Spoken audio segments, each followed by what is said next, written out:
Welcome into a live edition of the KC Laboratory presented by Emprise Bank, member FDIC, our amazing partners in Possible here at KC Sports Network.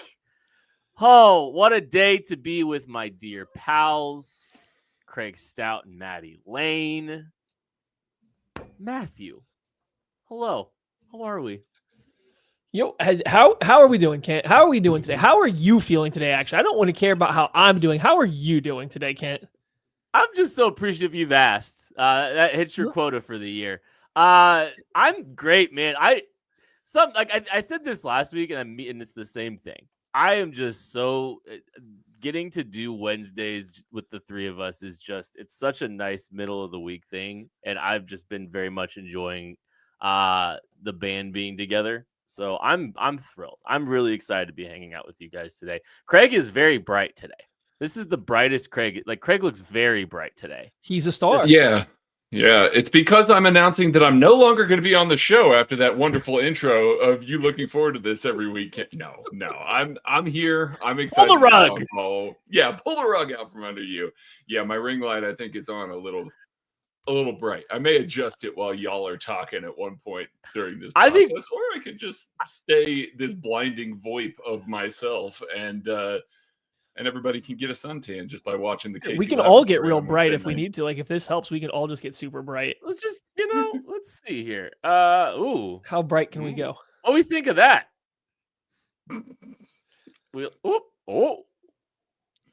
This is great. This is so awesome for the people listening to this. Audio this is so good. It's just silence and Kit going, whoop, whoop, whoop, whoop. I don't know how that's any better than what this show normally is. Wow. Being real. Wow. I think this show is usually a lot more information than whoop.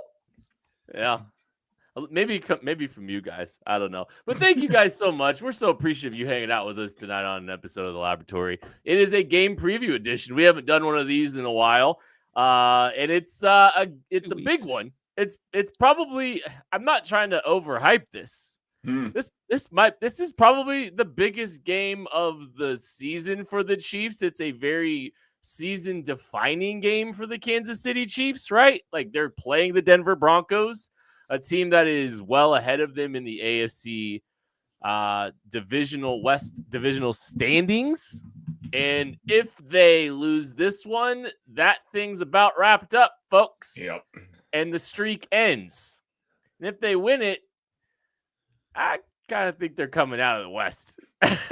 That's kind of the vibe that you get. I think this is a massive step in this team's direction in trying to get back into the AFC West race in earnest. So pretty big game here for the Kansas City Chiefs. It is a game preview edition. That means we look on both sides of the football.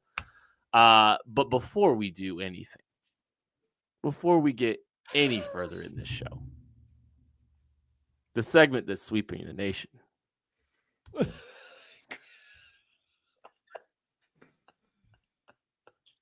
What?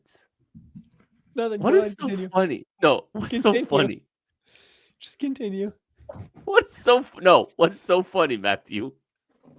Well, I could be reading the room incorrectly, but I don't know if Craig was fully anticipating doing a 7 minutes with Craig after the bye week.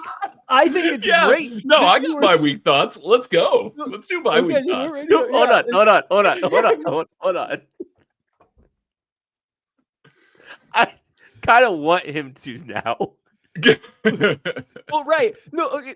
Yeah, yes, I do too. It's just that's what I'm laughing about. Is I don't know if Craig was. I think he saw the look when you went this segment that's sweeping the nation, and the look of I don't have anything prepared for this. I was just watching Craig. We're gonna wait. I was just watching the wheels turn. Wait until he came up to something to talk about for the next 7 minutes. Right, here we go. Thankfully, you were introducing it forever. No, yeah, ladies and gentlemen. The segment that is sweeping the nation. That was bright. Sweeping it. 7 minutes with Craig Stout. Tucker, hit the music. I hope you all had a wonderful bye week. I certainly did. Kansas City Chiefs didn't play any football this weekend, so I don't have a play to break down. don't really have anything to talk about as far as the Kansas City Chiefs go that I'm not about to cover. The Broncos here. Bills lost. Jags also lost. Wish the Chargers would have lost. Would have been really awesome to have all three of the wild card teams drop a game before the Kansas City Chiefs were off the bye. Jaguars look like they're in trouble. I think before this weekend, maybe the Chiefs looking around a little bit. Maybe they needed a little help for some of this stuff. They got a lot of help this weekend. Buffalo did not look good. Jacksonville did not look good. The Chargers look like the Chargers. The Steelers are bad.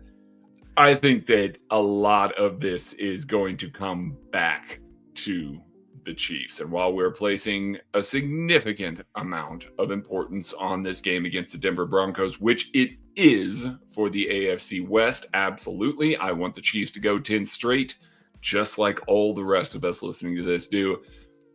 I think the Chiefs after this weekend are actually sitting in a really good position for the playoffs. Yes, they have some tough games ahead of them here, but I think that they are largely in the driver's seat when you start looking around the rest of the wild card teams and the rest of the bottom of the AFC.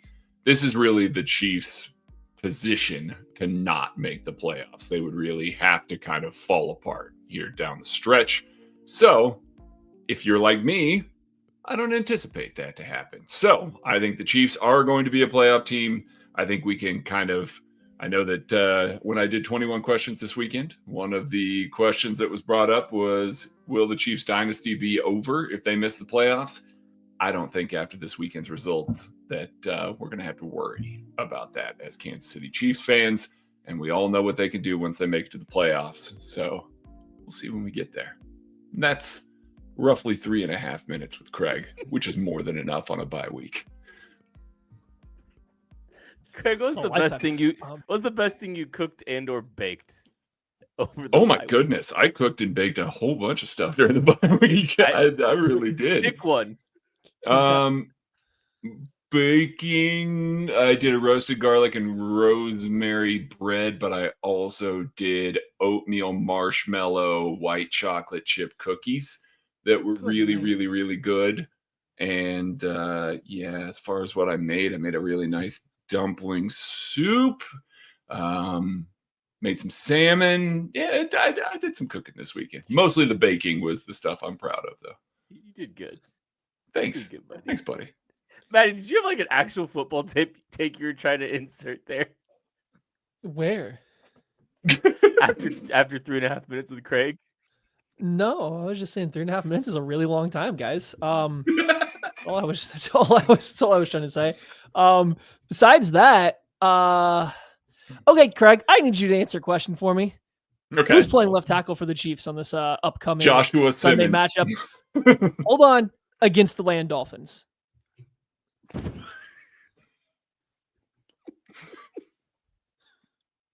Joshua Simmons is playing left tackle. Thank you for clarifying the Land Dolphins part. I almost was confused, Maddie. Almost for a second. So, no, it's Josh Simmons. I mean, I think I understand why everybody had the takes that they did when Andy's early week comments were what they were. But at this point, no. Joshua Simmons is the better matchup, the better football player than Jalen Moore, even at this stage in his career. And yes, he's coming back after having some time off, but man, everybody's coming back from having some time off. They're just coming off the bye week. We're worried about him missing a month and a half. The rest of the team's been out for 2 weeks. So, like, it's fine. They'll be fine. He'll be out there. You know what? That leads us right into the offensive preview. And we have 3 questions on both sides of the football. We each pick a question. We each throw them up. We each ask one. And you know what? This is perfect. Perfect timing. Throw my question up, Tuck. We'll start it right here. Do the trends in the passing game continue with whoever is playing left tackle? And this is the question I have kind of tying to all of this, right? So Joshua Simmons, we saw a little bit more confidence and comfort throwing the ball down the field a little bit, looking a little bit further downfield. Tyquan Thornton lighting the scoreboard up, getting the ball down the field. Jalen Moore, I think the offense has been good. There's been very good moments for this offense with Jalen Moore manning the left tackle spot, but it hasn't been as downfield minded in the passing game. They haven't been able to push the ball as much as they want. Patrick Mahomes, increasingly less comfortable in the pocket week to week to week with Jalen Moore playing at the left tackle spot. The sample size grows for Moore. They figure some things out. So whoever plays left tackle, do we see some of these trends continue? Do we see, oh, Simmons is back? Oh, we're pushing the ball down the field a little bit more. Oh, Jalen Moore is in the is manning the left tackle spot. Are we getting short and cute again? What's the trend here? Does the trend continue? Is there a world where they can really, are they going to try to push the ball down the field with Jalen Moore a little bit more? I think they need to. A lot of big questions, I think, surrounding the left tackle, but not just the left tackle, but what the left tackle does to this offense. What do you think, Maddie?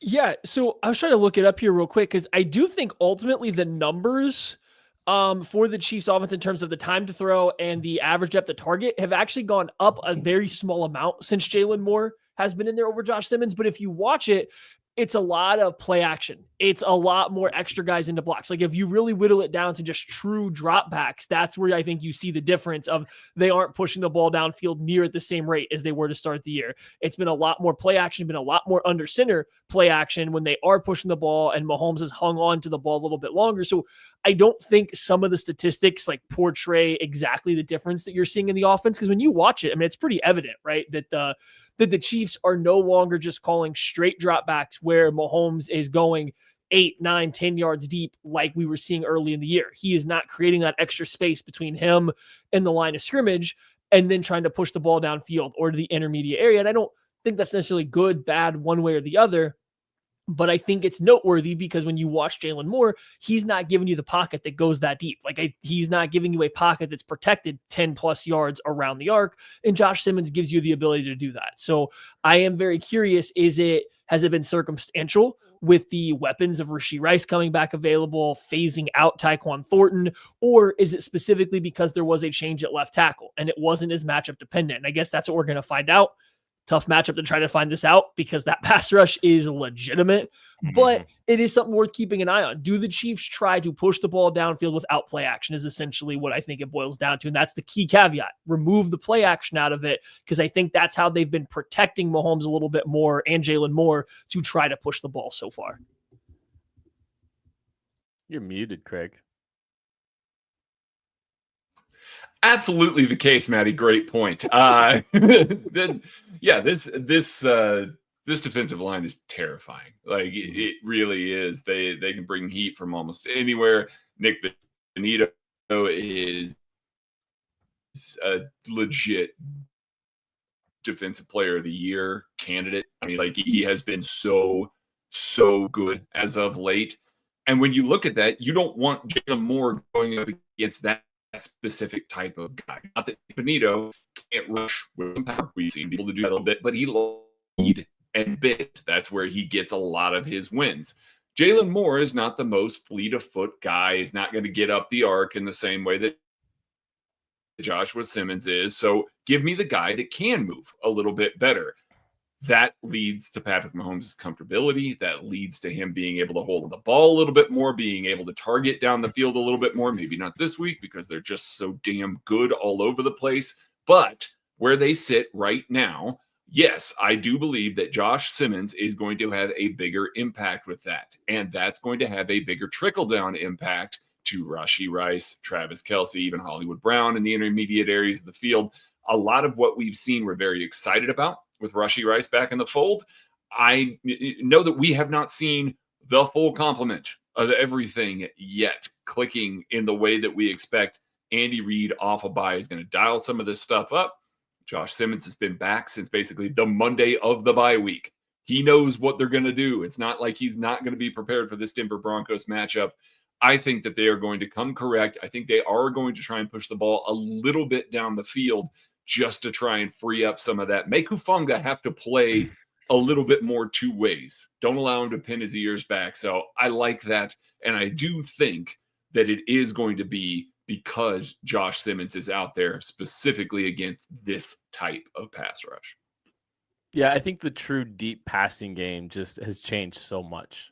in the absence of, and I think it's slowly changed. I think with Jalen Moore inserted into this, Tyquan Thornton, like you brought him up, 1 catch, 2 targets, 39 yards over the last 4 games. Mhm. A explosive, dynamic element's been taken away. Now, yes, part of that's Rashee Rice coming back, and now the 3 receiver sets include him, Hollywood, and Xavier Worthy. But man, they got to get back to this a little bit. I think they got to push the ball down the field a little bit more, and be more intentional with it if they feel like they can hold it up. You brought up Nick Bonito is a terrifying matchup for Jalen Moore. That's the thing that scares me is if you throw Jalen Moore out there and they just line Nick Bonito over, I think he can wreck the game.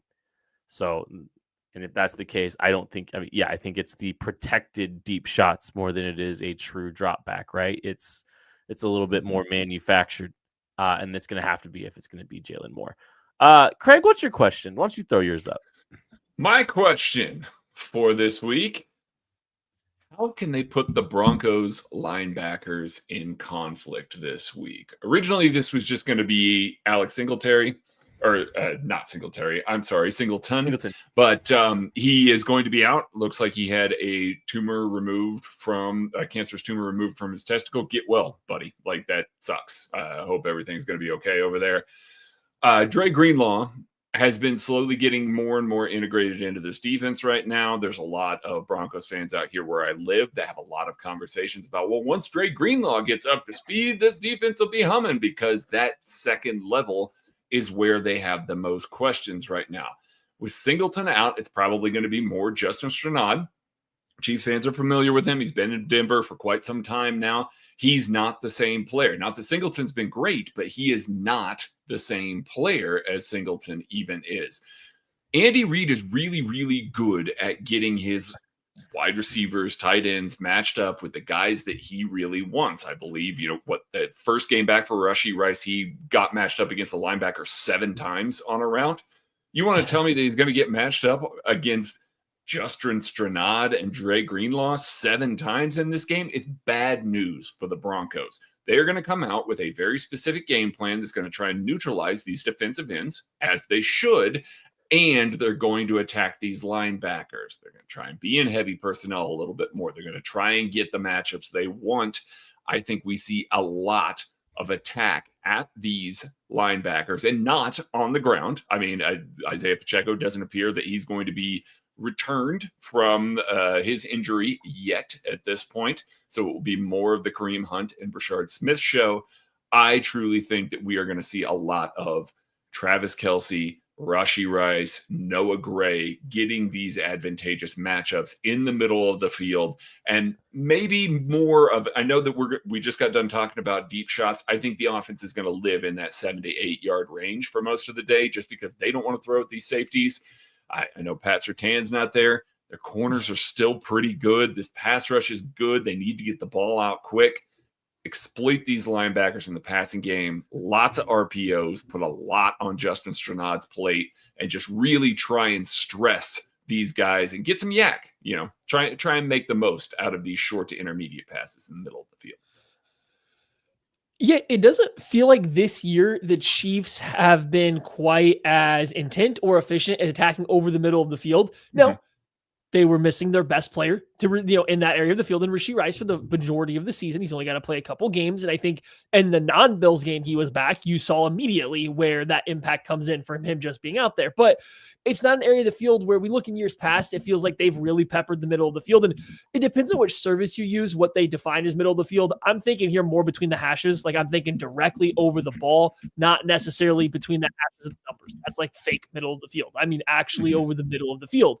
And that's an area where I do think you can get the Broncos. Like, if you're looking at this coverage unit, that is where they are probably the weakest, the linebackers. And then when Hufanga steps down and he's your coverage guy in the box, like, that is a guy that is very gettable in coverage. So I would expect to see Rice. I would expect to see Juju Smith-Schuster, Travis Kelce, all these guys operating in the middle of the field. And it's not an area the Chiefs have been overly quick to attack repeatedly over and over, but this might be one of the games where they need to get back to something like that, because we kind of saw against the Bills when they were running, and it's a far worse defense and it's a far different situation, but like we saw them be unable to take advantage of a Bills second level and safety room that had been pretty poor in coverage this year, right? Like they were unable to, but it was a lot of vertical routes. It was a lot of vertical spacing where they were trying to attack that area I'm talking about, between the hashes and the numbers, or outside the numbers even, rather than the middle of the field.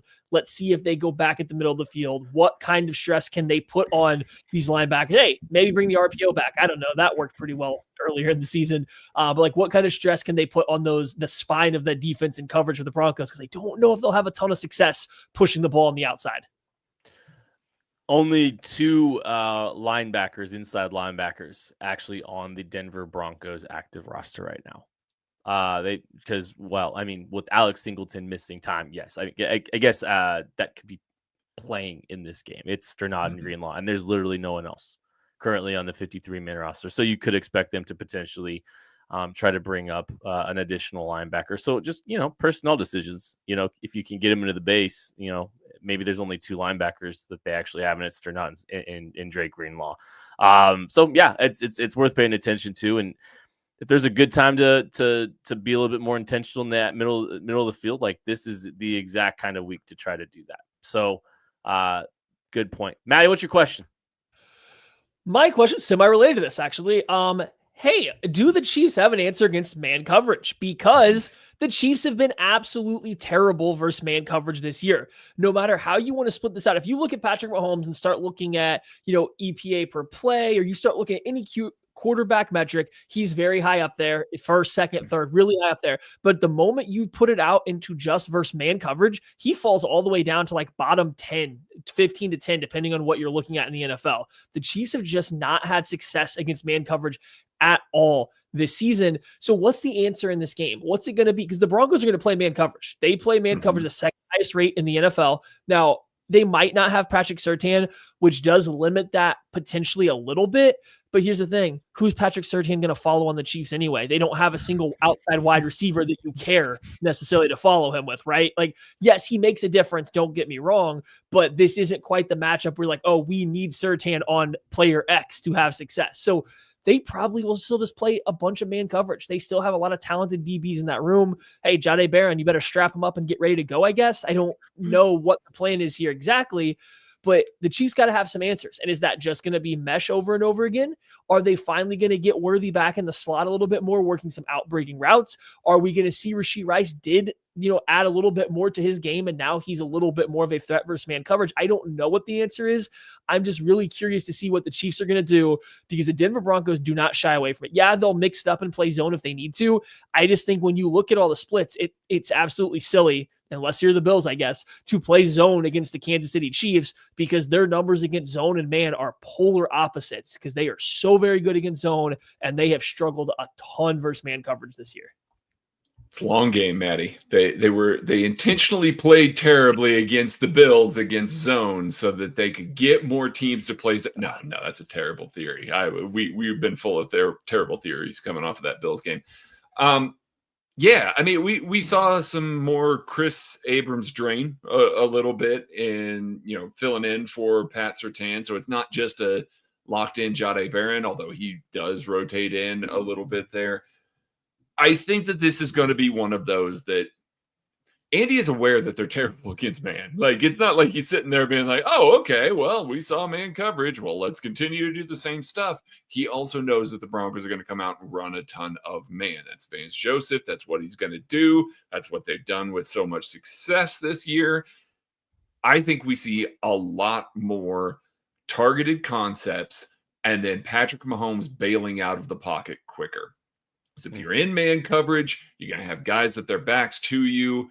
I know that they're probably going to try and have a spy of some kind on there. Good luck, Justin Sternad. Really good luck trying to spy Patrick Mahomes coming out of the pocket there. I think we see a lot more scrambling from Patrick, but it may just be kind of a quick 1, 2, 3.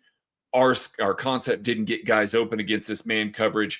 I'm bailing out of this pocket. I'm getting out of here. It's less about the happy feet element of it and more of the, I know that my guys are not going to come open after the initial wave of this concept. So I'm just going to bail. I'm going to try and get everything I can get because that pass rush will get home eventually here. So I'm curious. I'm curious to see what they do. We see a lot more rub routes. We see a lot more Juju because he's really good at some of those. He's just really great awareness there. I know that this team just likes to spam mesh at times when they see man coverage. I would rather them do a little bit more than that. We will see here. I just think that Andy has too much going for him here, and he knows how big this game is. 2 weeks to prepare, 2 weeks to take a step back and say, okay, we've got all the guys back. We've got all these plays that I've been running, that I've been looking forward to running with Rashee Rice, Hollywood Brown, and Xavier Worthy on the field at the same time. Let's reevaluate where those guys are and where this offense is right now and make the right tweaks to try and beat man coverage a little bit more conceptually rather than trying to rely on the receivers to go out there and win by themselves. Yeah, get more mesh back involved. And hey, Xavier, it's time. It's time. We gotta sneak you out the back door, buddy. We gotta get that going here a little bit more. We've got to get the run throughs here. And I know you dislocated your shoulder on that, but Travis Kelce, and he's still doing some good things in the league. But man, I think the inability to separate is still a big thing when you're talking about man coverage, and that is not having that security blanket there is a problem. Mahomes as a scrambler, I think, is really smart, and Mahomes running with his legs beyond the line of scrimmage and gaining yards and picking up first downs is going to be a factor if you are going to play a lot of man coverage. You talk about, maybe there's a spy. Yes. Maybe there is. And if that's the case, let's throw to offensive players to watch, because I do have one. And my offensive player to watch tying into that is Tyquan Thornton. We've talked about this guy a lot here, right? In the absence of Tyquan Thornton over the last 4 weeks, 2 targets over the last 4 games, not really getting as many opportunities, not really pushing really not pushing the ball down the field in those design plays quite as much. But when you're talking about, hey, one of the ways, okay, you're going to play 2-man, Patrick Mahomes' legs are one of the best assets you can possibly weaponize if someone's going to try to play 2-man against you, because you got 2 deep safeties and you got a bunch of man coverage players. You're either getting a 3-man rush or you are completely losing Patrick Mahomes. If you're going to play, man free, if you're going to play man with a spy, that means middle field close coverage, means 1 safety a lot of times. That's an opportunity. If you want to beat man, sometimes you just got to throw it down the field. And Tyquan Thornton's done a pretty good job beating man coverage this year, getting off the line of scrimmage and getting vertical. You got to try to hit one of those big plays here. I think this is a good opportunity for Tyquan Thornton to make a play down the field against man coverage, beat press, get up the field, and take your shot, because I think the opportunities will present themselves in this game. And that element, adding that element into the mix, I think makes a lot of things easier for this team, helps you generate another explosive pass play. I like Tyquan Thornton as a player to watch on offense in this game. Who would you like next, Kent? Yeah. We're lost without your boss man. You need to guide us, inform us. Craig. Okay, wonderful. Thanks for picking. What my the player hell? to watch. Wow. Won the game that I wasn't even expecting to win. I love this. Well, yeah. Unbelievable. My player to watch is Trey Smith. We talk about this pass rush a lot for the Broncos, and it largely hinges on, Nick Bonito, Jonathan Cooper being terrific football players. Jonah Ellis, also another really good complementary pass rusher for them that currently is not practicing at the time of this recording. That would be a huge boon for the Kansas City Chiefs, because it gets real thin after that for the Broncos. So you'd be seeing a lot more Jonathan Cooper and Nick Bonito. But the guy that has just absolutely wrecked games for them, and we haven't mentioned him yet, is Zach Allen. Zach Allen has been unreal this year, and last year was already his best year as a pro. He's playing even better this year. He was a second-team All-Pro last year, had 8.5 sacks and 47 pressures. That's in a full season. This year he has 6 sacks and 27 pressures halfway through the season. Like he has been unreal yet again and has been damn near unblockable at times. And so when we talk about Patrick Mahomes being able to dial up this offense, being able to play the way that he wants to play, it does not come with pressure up the gut. Zach Allen plays a lot on the left side of this defensive line. We are going to see him matched up very frequently against Trey Smith. This is going to be a little bit of a hoss fight. This is what you pay Trey Smith to show up and win in this sort of matchup. If they can neutralize Zach Allen, I fully believe that Andy Reid is going to be able to scheme up enough to slow down these defensive ends and slow down that outside pass rush. But there's only so much you can do when you've got a guy on the inside that's just kicking your ass and is unblockable. As we Chiefs fans know, we've had Chris Jones on this football team for the past several years. It's really difficult to run an offense when you got a guy that's playing that well. So my player to watch is Trey Smith trying to line up and really just hold his own, do what he needs to do against a really good football player in Zach Allen. Maddie? Okay, I guess I'll go last. Cool. I don't like to do this often, but we're going to invoke Patrick LeVon Mahomes for our player to watch in this football game. I like it. Because I think the Chiefs are going to need it against this Denver Broncos defense. I don't think the Chiefs necessarily come out of this game with a ho-hum Mahomes performance with a win. I think they are going to need a very good Mahomes. And I think there's plenty of guys around it. Trey Smith, we talked about Joshua Simmons a lot, Tyquan Thornton being involved. I think Rashee Rice will have a big game. There's a lot of pieces around him that are going to have to also step up, but you're going to need a really good Mahomes game to come out of this one. I do think no matter who plays, he's going to be under pressure a lot. This defensive line gets a lot of pressure. Like they're really good. So he's going to have to play well under pressure, something that he's been, a little uneven with, I think, this year, especially when being blitzed, which they will do from time to time. So he's going to have to be on his P's and Q's, but I also think we need to get a little bit more aggressive, and not in terms of pushing the ball downfield, but not everything can be perfect. You can't wait for every throw to be perfect. And I thought early in the season, we were getting Mahomes playing that way. During that stretch where the offense was really starting to click, not every throw had to be perfect for him to pull the trigger.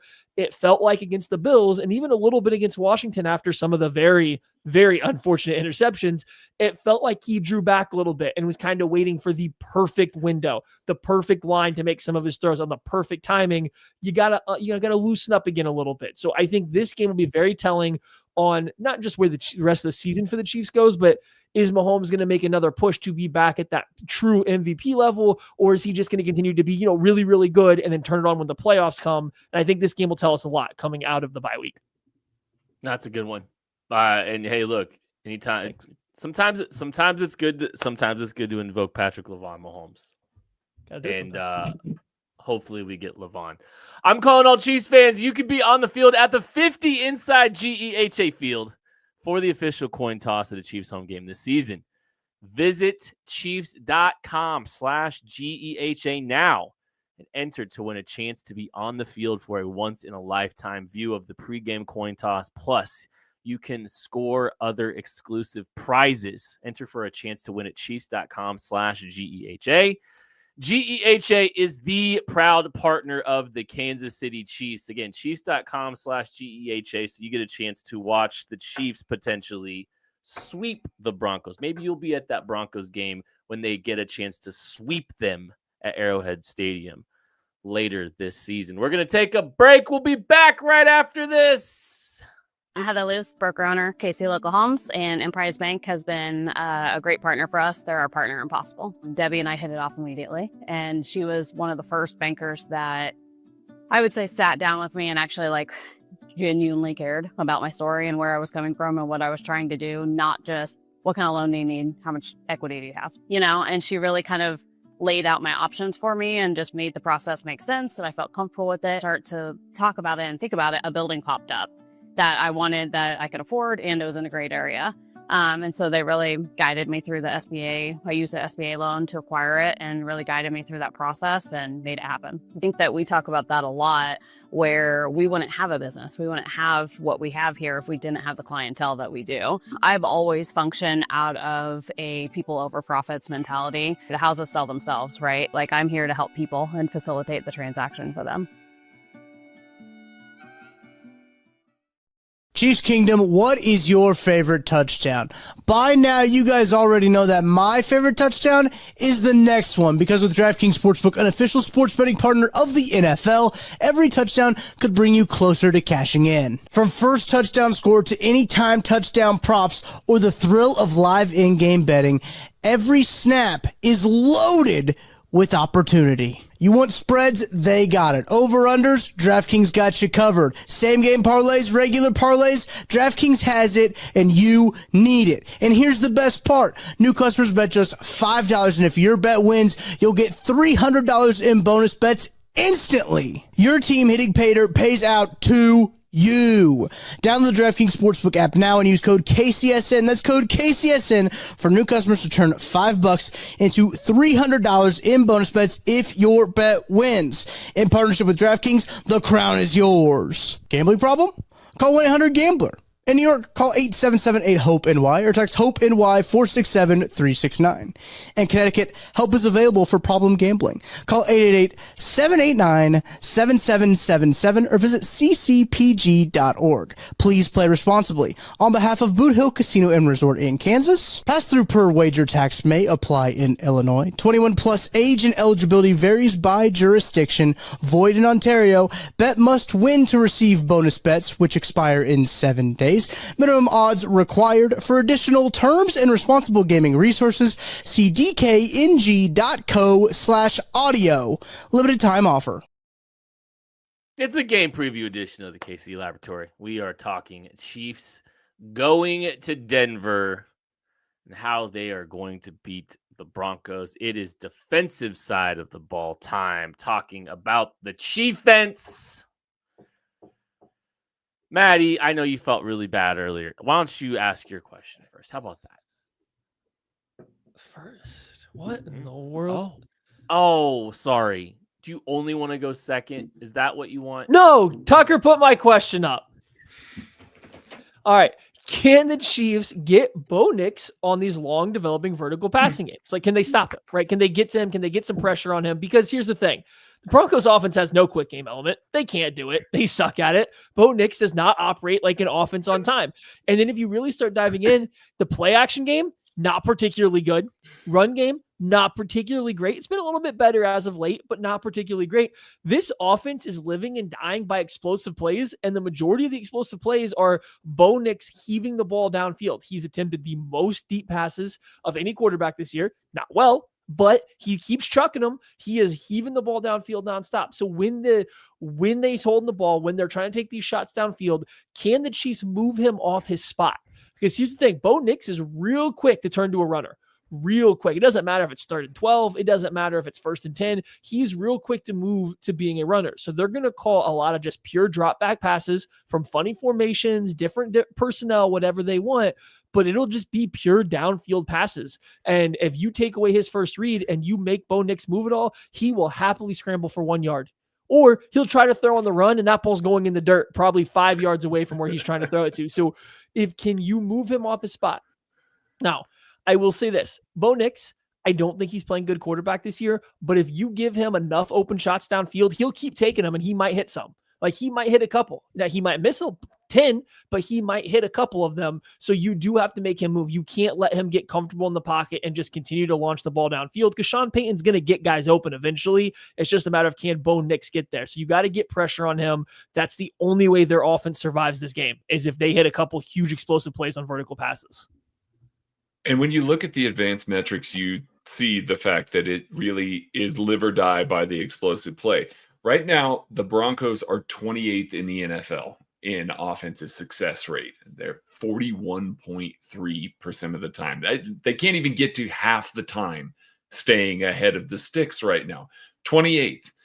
For perspective, that would be the worst that the Chiefs have played, except the Las Vegas Raiders are 29th, just barely behind that. It's a Las Vegas Raiders level success rate.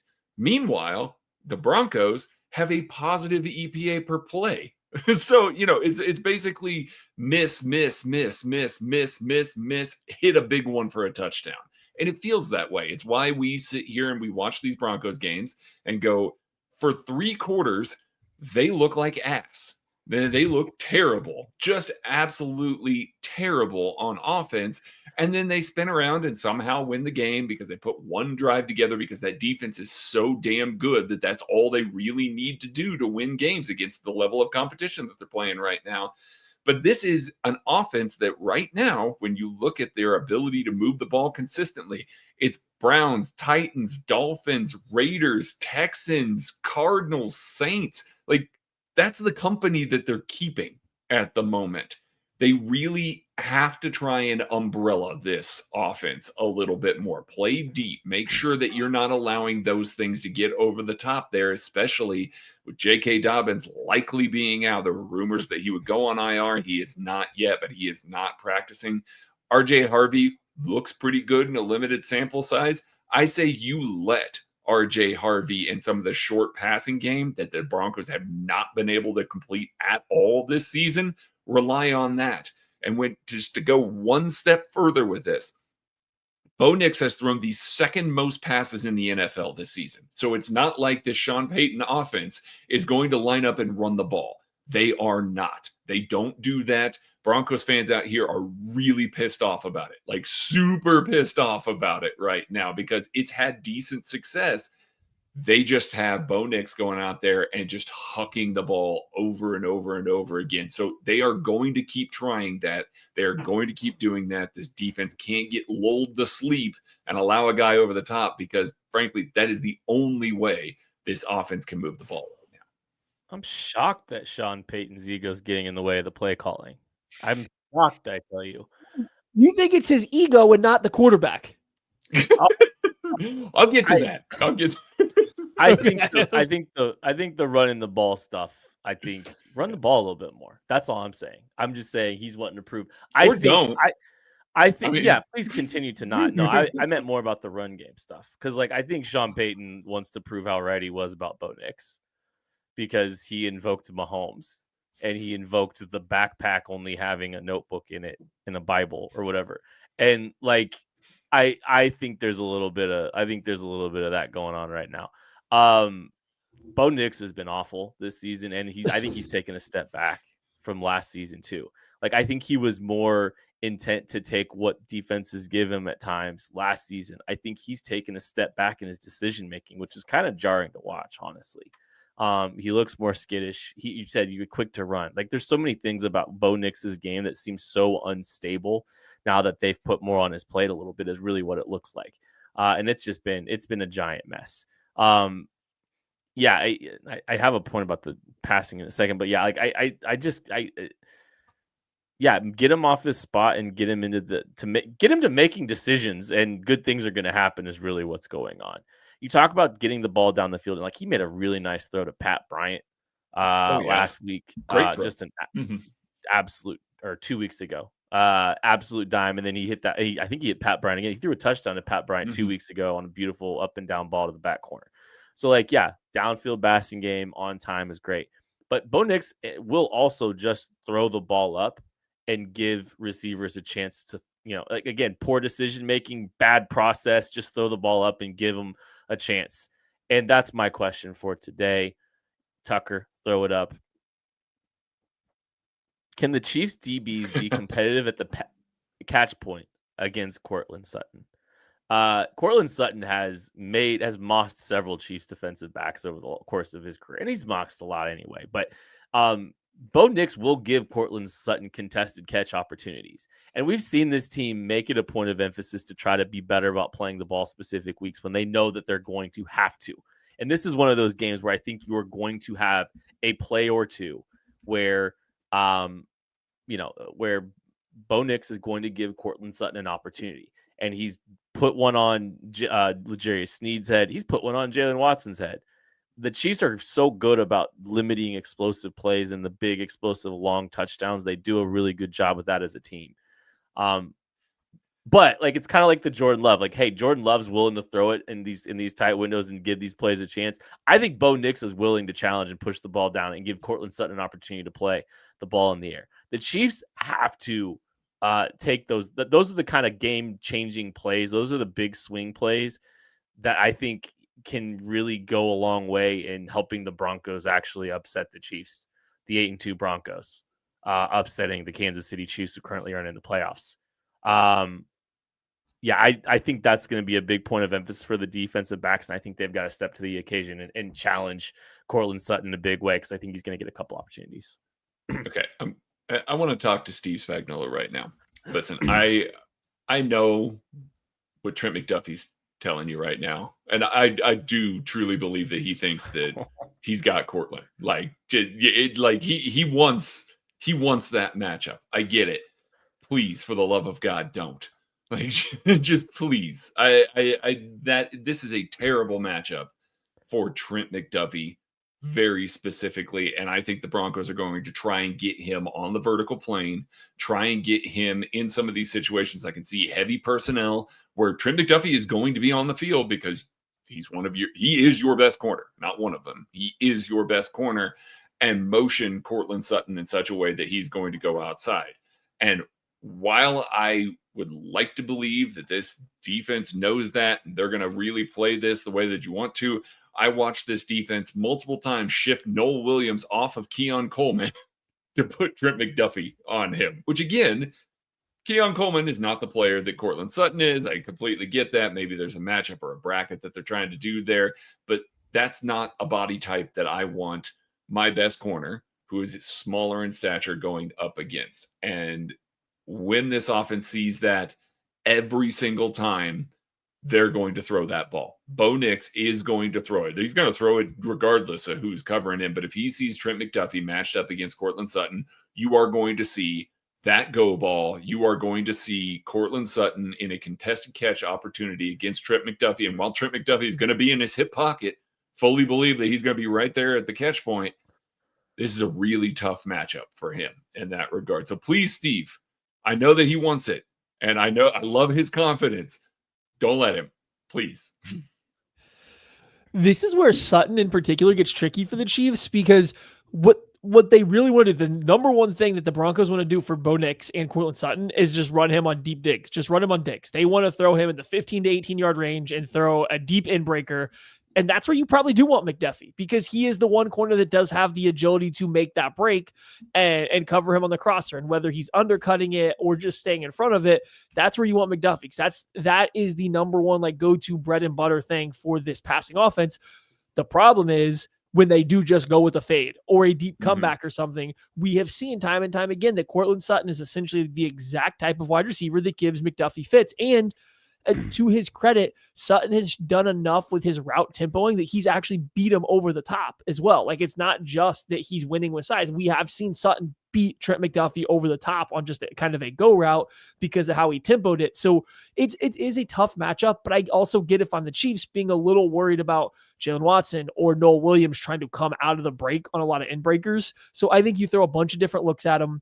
Got to be a little careful playing too high. Right. And because your safety's got to be ready to come down on some of that stuff, but then you can't let Troy Franklin or Marvin Mims get behind you when they're going to obviously run it's Sean Payton. He's going to have a billion different ways to stress a deep safety that you're going to have Sutton running some kind of end breaker with a deep route over it. So it is a little bit of a tricky matchup on paper. The good news is Bo Nix has been bad enough that it really hasn't mattered for most of the defenses they've played this year, but Sutton does present a very unique challenge for the Chiefs cornerback room. All right, Maddie, throw up my question. Oh, yeah. Craig. Is it Maddie's question? Is it my question? Who started? I thought that was Maddie's. What's Craig's question? Boy. How does Spags disrupt the Broncos' renewed focus on timing? And I know people are going to hear this and go, Sean Payton, wait, timing-based offense, this is what they do.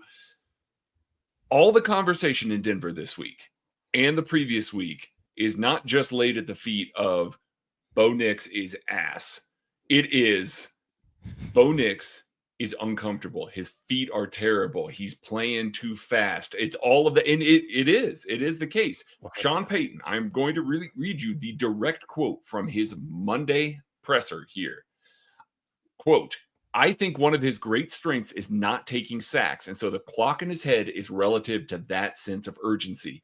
I think there is a fine line of, number one, the depth of the route. Is this a longer developing play, a 7-step drop, a 5-step drop, a 3-step drop, and what should be the appropriate time?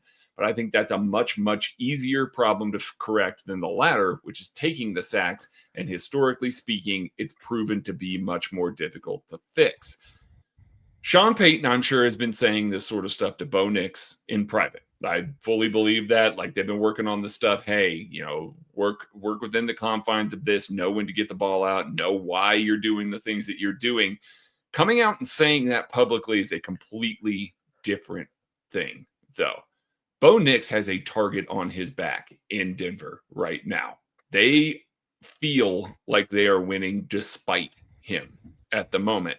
And when your coach comes out and speaks about, hey, you got to be better with your timing, you got to be better with your internal clock, you've got to have a really astute awareness for that.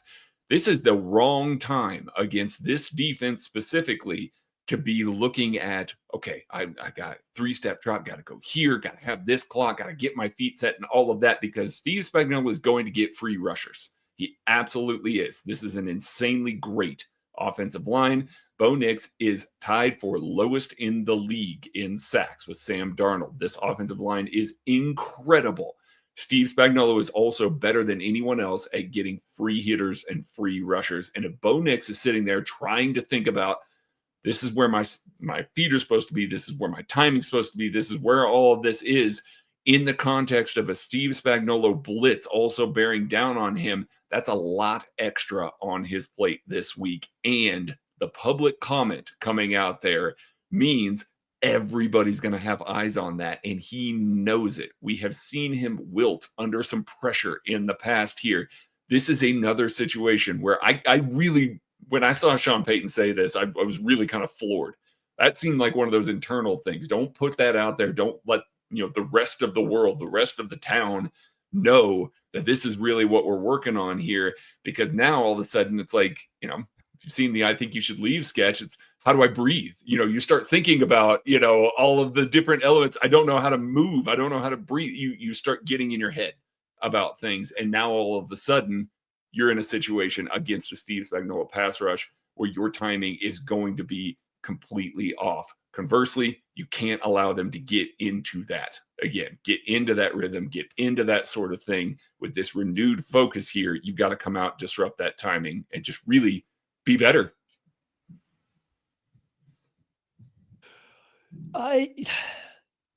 I would 100% challenge the Denver Broncos to beat a defense with a timing-based passing attack. I would challenge Bo Nix to be consistent enough and come out and run everything on tempo, on time, and just march up and down the field. And like, I don't mean like, the death by 1,000 paper cuts offense where it's just checking down. I would mean literally force him to hit the out route or, a basic route over the hitch over and over again on time, because his feet are not going to be in the right spot to deliver some of these passes. And then as soon as he misses one, he's looking to immediately scramble or push the ball downfield. So like, I would love for Sean Payton to try to run a Drew Brees style offense with Bo Nix. I think it would go horrendously bad. And I think that's part of this. You guys were, saying Sean Payton's got his ego going. I'm sure he does, and he's not running the ball enough. Like, I think he's being held back by his quarterback, and I think he knows it. Like, yeah, maybe he's trying to justify Bo Nix, but I've watched enough Sean Payton over the years. Even when he has other quarterbacks that haven't been Drew Brees that he kind of trusts to do stuff, they do more than what this Broncos team is doing. This Broncos team is not really trying to do a lot. It's all designer stuff to see if he can get Troy Franklin or Marvin Mims on this like wheel route hidden coming out of the backside of a play design. Like, the entire thing is what can he design that's wide open downfield, because he doesn't even trust Bo Nix to get 3 first downs in a row to get into field goal range. So like, if this is Bo Nix's Cole Bishop game, it might be done. There might not be a post-game show. If I'm being honest with you, that's what scares me the most. Is that like, I'm sorry, have you watched that man play football this year? I mean, come on now. I know. I've watched Cole Bishop play football in every game besides one game against the Chiefs. Hey, you get a mini bye week to reassess things after hitting rock bottom against the Las Vegas Raiders. And that's the thing that just scares me just enough that it's like, okay, they're gonna be on something. And like, I know like the streak, like the Broncos will be scoring on the first possession of this game. Now we'll see what happens the rest of the game. Ooh, I don't know. There's a movable force versus a very stoppable object right here. The way this season's gone, this is Bo Nix's breakout moment. No, I just there's a little bit of me that's just a hint. It's more heart than head. It's all heart, no head here when it comes to this one. I'm just like, there's a part of me that's just worried that it's like, okay, Bo they Nix get the playing mini quarterback. bye week, they get the mini bye week, and and Bo Nix learns how to play quarterback, or at least gets back to not regressing entirely like he has this entirety of the season. Defensive players to watch: Craig Stout. My player to watch is Drew Tranquil. With J.K. Dobbins out of this lineup, R.J. Harvey is going to be more of a feature, more of a factor in this offense. And while he's been fine on the ground, just fine, he's really impressed when he's been out in the flats, catching the ball, running the football in space. Drew Tranquil's got to be the guy that is able to get out there, able to make tackles, able to be the kind of stopper when they're in their nickel defense, not their dime, in their nickel defense when he's the second linebacker on the field. They have to be aware of that. Right now, R.J. Harvey has been targeted 29 times. He has 25 receptions, and he's averaging 7 yards per reception. He scored 4 TDs on those receptions. He has been really, really good in the passing game here. It's like literally the only short passing game thing that they have going for them is checking down to R.J. Harvey. He's going to be on the field more. There's going to be more time where that matchup is going to be there. Drew Tranquil's got to have a really, really big game against the rookie here, because if they can limit that, and it really, truly is just the deep ball, this is going to be a very, very long day for the Denver Broncos offense. Maddie, you go. Oh, thank you. I appreciate it. I like to go second. Middle, yeah. I think that on one hand, I want to go with the pass rusher because I think it matters, but also I think the way to get to Bo Nix might just to be make sure your coverage is on point and make him kind of read stuff out and find guys, and he's going to pressure himself. He's going to panic and put himself in bad spots. So give me Chamari Connor. And it's really both the safeties would be weird, but I think Chamari Connor plays a little bit closer to the line of scrimmage. Like I said, I don't know if the Chiefs can just sit purely in too high all game and be afraid of what the Broncos are sending over the top, because like I said, they will like a lot of those in breakers. You do got to help Tranquil and Bolton in coverage a little bit over the middle of the field, and I think that'll fall on Chamari Connor. And when they do complete stuff underneath, or you need somebody to come in from deep to fill in run lanes to keep them in third or second and long and third and long, I think Chamari Connor has been the de facto Justin Reed-esque safety in this defense this year, and he's played better there than he did in the slot. So, kudos to the Chiefs for finally making that change, like almost full-time now. And so, yeah, I think this could be a good game for Connor to kind of just come out and be like, hey, I can play this role a little bit better. I can protect some of these weaker areas against a team that is going to try to exploit it. And maybe we'll get a nice little turnover for Connor. I think I'm feeling it. Bo Nix is giving Chamari Connor one right to the numbers. He better catch it now. There's only 7 teams that have turned the ball over less than the Kansas City Chiefs on defense this year. That's it. A bunch of them are tied. They're tied with 5 teams, but there's only 7 that have done it less than the Kansas City Chiefs to this point in the season. So yearly, they just don't do it. 6 interceptions, which is middle in the pack. 3 on the ground, which can be a little bit fickle. But man, I'd love to see them generate some turnovers in this game.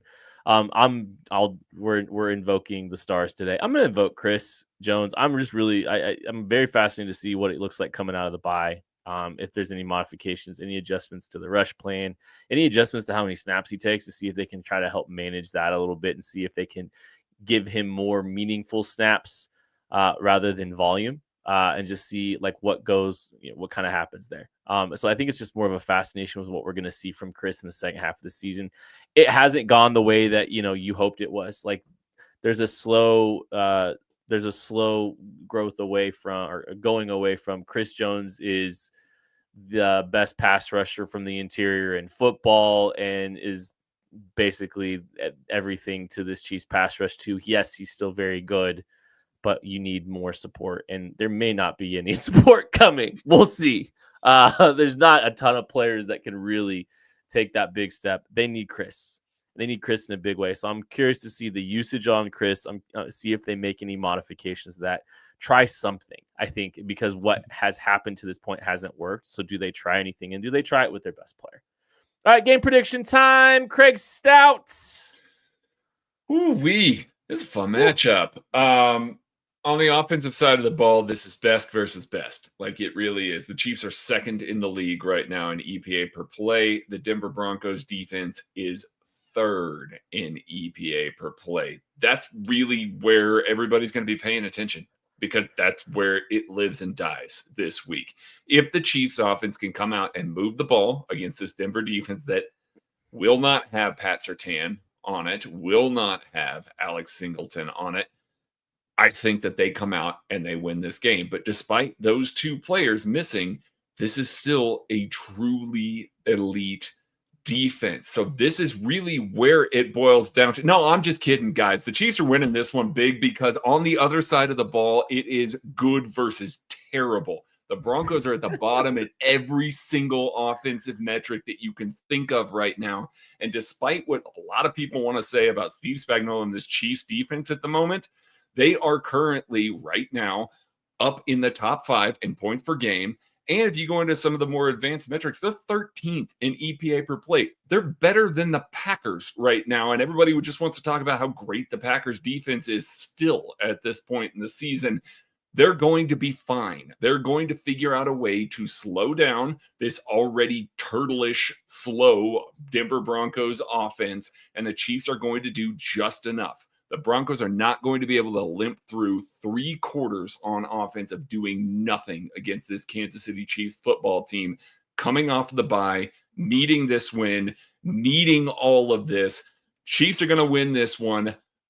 I'm going to say they're going to win it by 9 in this one here. So I've got Broncos 10, Chiefs 19 with a weird score.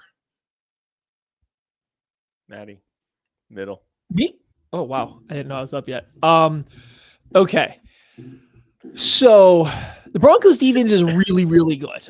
They've had a lot of success this year. The one time that they didn't really play a particularly good game was against the New York Giants, with Jackson Dart and Cam Scatterbo putting their heads through brick walls repeatedly. That has not gone well for them in long term.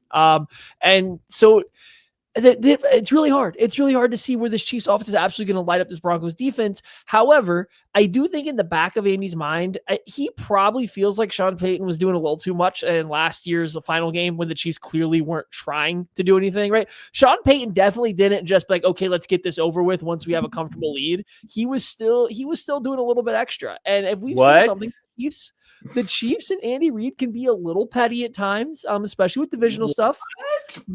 They're coming out of a bye week. I could see this being one where they're not trying to just coast to a close victory, where they're not just trying to be like, okay, we got up 14-0. Now let's kill the clock. I could see them coming out with a little something to prove and being a big game in terms of getting back into the playoff, like the really getting into the playoff picture here, getting into the playoffs. They might want to start ramping things up and looking pretty good post bye week. So I think the Chiefs offense might be clicking. On the flip side, I mean, we talked about it all episode. Barring, again, a Cole Bishoping of this Denver Broncos offense, I don't see where they have a ton of success. The run game is fine, but it's not good enough to dominate and push the Chiefs around like we saw the Bills do a little bit. The passing game has been overly reliant on deep passes. And guess what? Who's like the second or third best team all year in defending deep passes down the field? The Chiefs have been. So it's really hard for me to figure out the path for this to be the game where the Broncos offense figures it out. So with that said, Ravens, no, I'm kidding. I'm killing the Ravens bit. It's done. Let's go. Chiefs 33, Broncos 24. Most points on the Broncos defense scored all season by the Kansas City Chiefs outside of the bye. It was an intrusive thought last week. It's a real thought this week. 9-point win. 9-point win. Kent, you know the deal here. I do. We're not allowed to predict. We're not all allowed to pick 2-score wins. What? No, we are. We dead and buried that a long time ago, buddy. I was just asking you to do math on whatever you were predicting the Chiefs were going to score and subtract 9. Okay. Andy Reid out of the bye is a thing. It consistently has been. I know that there's been some slogs in recent memory, but I just have a hard time believing that with the margin of error being as slim as it is, that this won't be a tremendous performance from both sides of the football for the Kansas City Chiefs. They know how big of a game this is. They know how massive of a game it is in determining the outcome of the division and obviously their playoff hopes. So I think this is going to be the best performance from the Kansas City Chiefs that you've seen all season. I don't like the Broncos, and it's been kind of fun to actually have a little bit of competition in the AFC West. Like, and look, the 8-2 on the Denver Broncos is fraudulent. It's unethical. And we all know this. Everyone listening to this, Broncos fans know. They're like, how did we get here? They don't know. They have no clue. Yeah, they know. And so they're due. And I think the Chiefs slog it out a little bit offensively. I think you have Mahomes having to do a little bit more heavy lifting, creating with his legs a little bit more, rushing a little bit more than he has, to just try to keep some things going. But ultimately, I think the Chiefs win this game comfortably. Let's call it a 9-point victory. We're gonna go 23-14 Kansas City Chiefs. That's gonna do it for this episode of the KC Laboratory. Thank you all so much for listening, watching, supporting. We love you. We appreciate you. We'll catch you later. Did you get my PTO request, boss man? Don't start that.